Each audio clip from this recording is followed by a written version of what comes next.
actually the software is implemented, Louis is supervising, making sure that everything goes step by step. Now the robot goes in the scanning area, where it detects where is an issue. Here you can see where the laser points.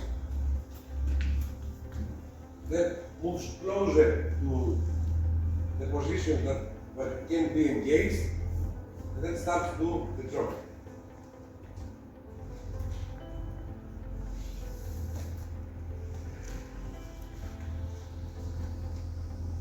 For example, we're cleaning now.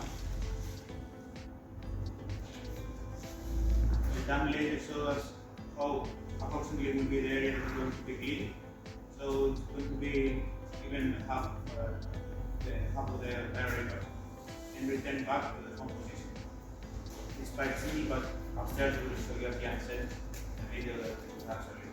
And we have also some welding that we have performed yesterday.